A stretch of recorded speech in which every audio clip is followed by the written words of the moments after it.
monsieur, bonjour, bienvenue sur cette autre vidéo sur notre chaîne.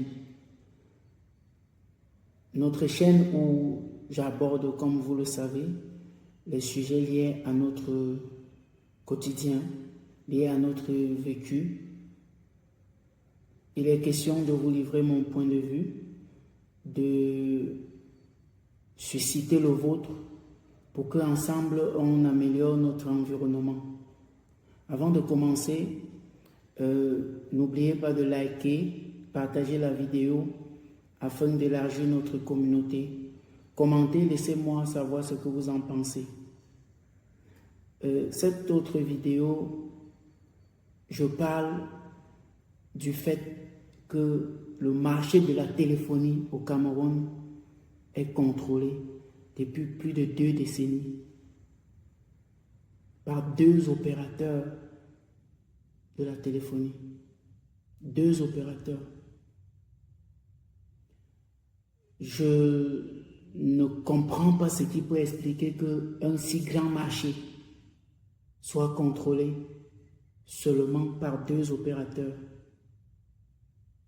Il me souvient que la dernière fois où il y a eu une baisse significative sur les tarifs de communication au Cameroun, c'est lors de l'entrée d'un 3e opérateur qui malheureusement aurait fait faillite entre-temps.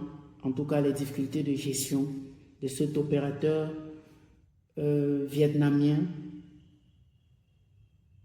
ne permettent pas que sa présence soit visible sur le marché. La conséquence, c'est que le marché est contrôlé en 2024 à 98,59% par 2 opérateurs.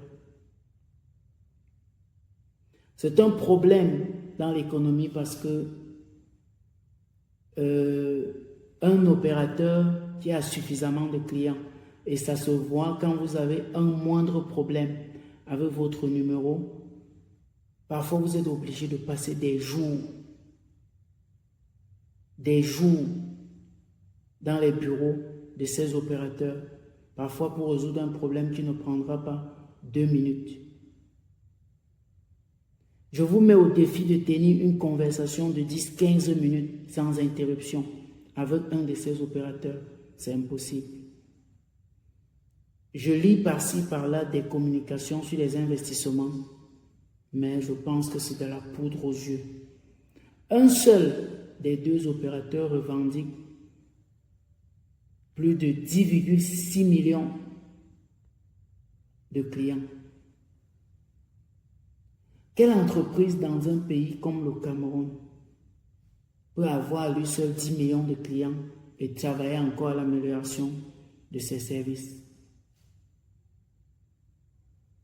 Mon constat est que les services de la téléphonie se sont énormément dégradés. Et je souhaite vivement que nos dirigeants mettent fin à cette situation. C'est carrément une situation de duopole. Quel intérêt a l'opérateur A ou B, en tout cas parmi les 2 qui sont sur le marché camerounais aujourd'hui? Quel intérêt a un d'eux à améliorer la qualité de ses services? Puisque les appels avec beaucoup d'interférences vous obligent à rappeler plusieurs fois, à mettre le plus longtemps possible au téléphone et donc à leur verser plus d'argent. Quel intérêt ont-ils à travailler à ce que le réseau soit fluide? Je pense que c'est l'entrée des nouveaux opérateurs qui va les obliger à améliorer la qualité des services. Et c'est une bonne chose, l'entrée d'un nouvel opérateur. C'est la nouvelle création des emplois. Ça va forcément créer la croissance dans ce domaine. Et qui dit croissance dit plus d'impôts encaissés par le trésor public, qui en a tant besoin en cette année 2025. Donc, je ne sais pas si vous, vous comprenez un seul instant que le Cameroun est seulement 2 opérateurs de la téléphonie. Moi, personnellement, je ne comprends pas la stratégie gouvernementale dans ce domaine. Nous avons vu le développement du mobile money qui a permis de fluidifier beaucoup de transactions, qui a permis de faire facilement désormais des transferts d'argent. Ça ne va pas sans le réseau téléphonique. Et donc, la fluidité sur le marché de la téléphonie mobile va encore apporter une autre croissance sur cet autre marché. Et c'est tant mieux pour les Camerounais parce que ça va faciliter à coup sûr nos opérations. Beaucoup d'entreprises sont en difficulté à cause des coûts de la communication encore. Et comme j'ai dit, je ne sais pas si c'est moi qui ne comprends pas la situation, mais quel est l'intérêt qu'a un opérateur qui a 10 millions de clients à travailler sur l'amélioration de ses services? Et ça se voit quand on est dans leur bureau, dans leur lieu de service après-vente, qu'ils sont dépassés, ils sont débordés, ces opérateurs. Ils ont chacun suffisamment de clients pour faire son chiffre d'affaires, pour rentabiliser. Quel intérêt ont ces 2 opérateurs à travailler la qualité de leur service? L'entrée de l'opérateur vietnamien en 2014 a apporté quelque chose de significatif sur le marché de la téléphonie. Beaucoup de villages au Cameroun ont été connectés parce que le cahier de charge exigeait qu'avant son entrée, leur réseau soit développé d'abord dans les zones rurales. Vu que les 2 opérateurs qui malheureusement sont les 2 qui occupent tout le marché camerounais aujourd'hui sont concentrés dans les grandes villes, dans les capitales de région. Pour une fois, entre 2014 et disons 2018, avant que les problèmes de cet opérateur ne s'accentuent et qu'il ne cesse de mettre ses services, du moins les services grand public à ma connaissance, entre 2014 et 2015, beaucoup de villages camerounais ont été connectés. Ce qui a poussé même les opérateurs qui étaient déjà présents à améliorer leur connectivité, améliorer leur réseau dans certaines zones reculées.